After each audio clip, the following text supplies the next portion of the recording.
Hi friends, this is Medikonda Ashok. ఈరోజు మీకు చెప్పాలనుకుంది వచ్చిపోవడం కాదు, బాస్ ఇచ్చిపోవడం. ఎస్ అంటే తిన్నామా పడుకున్నామా తెల్లారిందా, ఇది కాదు కదా బాస్.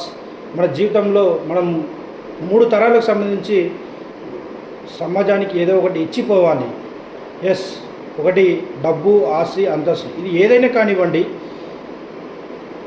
ఇలా ఇచ్చినట్లయితే మన జీవితంలో మనకు సార్థకత ఉంటుంది. మన భవిష్యత్తు వాళ్ళు కూడా మనల్ని గుర్తుపెట్టుకునే అవకాశం ఉంటుంది. కాబట్టి ఇలాంటి ఆలోచన కలిగిన వాళ్ళు ఎవరైనా ఉన్నారంటే ప్లీజ్ కింద ఉన్న నెంబర్కి కాంటాక్ట్ అవ్వండి. Thank you. Hi friends, this is Medikonda Ashok. ఈరోజు మీకు చెప్పాలనుకుంది వచ్చిపోవడం కాదు, బాస్ ఇచ్చిపోవడం. ఎస్ అంటే తిన్నామా పడుకున్నామా తెల్లారిందా, ఇది కాదు కదా బాస్. మన జీవితంలో మనం 3 తరాలకు సంబంధించి సమాజానికి ఏదో ఒకటి ఇచ్చిపోవాలి. ఎస్, ఒకటి డబ్బు, ఆస్తి, అంతస్తు, ఇది ఏదైనా కానివ్వండి. ఇలా ఇచ్చినట్లయితే మన జీవితంలో మనకు సార్థకత ఉంటుంది. మన భవిష్యత్తు వాళ్ళు కూడా మనల్ని గుర్తుపెట్టుకునే అవకాశం ఉంటుంది. కాబట్టి ఇలాంటి ఆలోచన కలిగిన వాళ్ళు ఎవరైనా ఉన్నారంటే ప్లీజ్ కింద ఉన్న నెంబర్కి కాంటాక్ట్ అవ్వండి. Thank you.